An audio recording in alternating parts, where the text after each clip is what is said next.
Hi everyone, and welcome to your first lesson of 2 lessons on the samurai in medieval Japan, located under the samurai tab of the Japan Under the Shogun Teaching and Learning website resource. In this lesson, lesson 1, we're going to introduce you to the samurai, who they are and how they lived. Your success criteria for the lesson is located here. So by the end of the lesson, you'll need to know the samurai, and you'll need to be able to explain what samurai did and how they lived. So let's get into 3 pieces of key content on the samurai. So the samurai were respected and highly skilled Japanese warriors who were members of the military class. A samurai was loyal to their daimyo. A daimyo was loyal to the shogun. A samurai was part of the daimyo's personal army. The samurai were trained to use a bow and arrow and spears, and most famously the katana. When a samurai lost a battle, or if their daimyo died in battle, they would often commit seppuku. Samurai without a master were called a ronin. So bushido, the way of warriors, that's what bushido means. So samurai led their lives according to the code of bushido. Bushido involves loyalty to one's master, heritage, self-discipline, and respectful ethical behavior. The 7 virtues of bushido are rectitude, benevolence, honor, loyalty, courage, respect, and honesty. And lastly, seppuku. So seppuku was a form of ritual suicide for samurai and was strongly linked to bushido. It was a means of samurai achieving an honorable death after losing their leader, being defeated in battle, and to avoid enemy capture. It was often a public or a private ceremony as well. So you can see in this source here, this is a public ceremony of seppuku. To round off your key content on samurai, watch these 2 videos here. So this video is a summary of the samurai. So write 3 facts from the following video to boost your understanding of the samurai.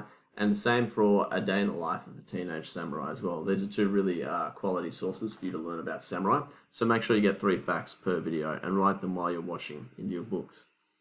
So your task for this lesson. So task 1 is source questions on the samurai, which are located below. Task 2 is what did you learn from the sources. And task 3, education perfect tasks called feudal system and samurai in the Tokugawa shogunate. So let's begin with the source questions on the samurai. So source 1 is a painting of Oishi Yoshio by Shoshin Yakitori in 1603 CE committing seppuku. Oishi Yoshio was the leader of the famous 47 ronin that we covered in the social structure sources as well.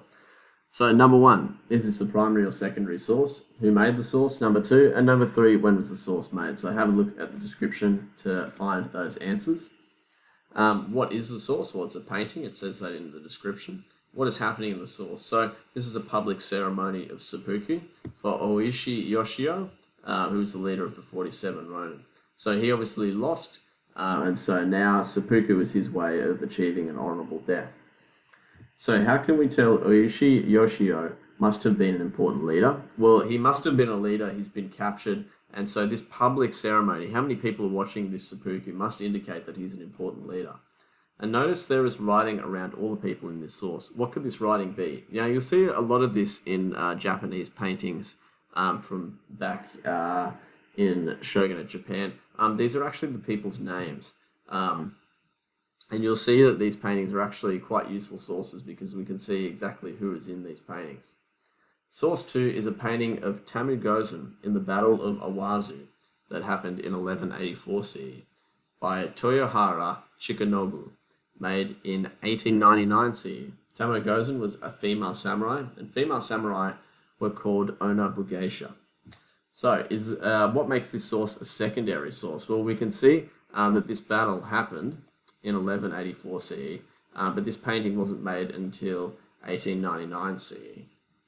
Who made the source? We've got that information here as well. Toyohara Chikanobu. And then when was the source made? 1899 CE. That's what makes it secondary. What is the source? It's a painting recalling an event. Which person do you think is Tamugozan, and how can you tell? Well, this person in the middle with the sword definitely looks more female than this samurai here. She's in the middle of the painting. I reckon that's her. What types of weapons are the samurai in the painting using?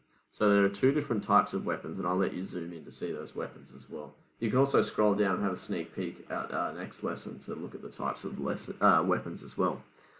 Use 2 words to describe the samurai's armor. So you've got 2 different samurai here. So use 2 words to describe what their armor looks like.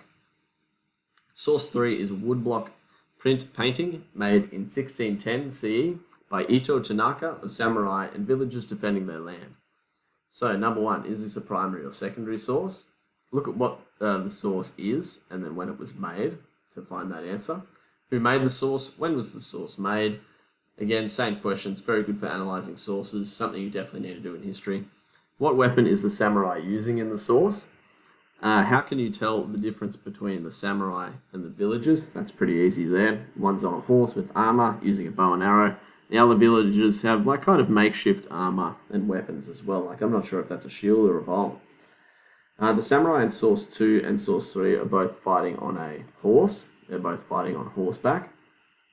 Name 3 things the samurai in the last 2 sources have in common. Well, they're both fighting on horseback.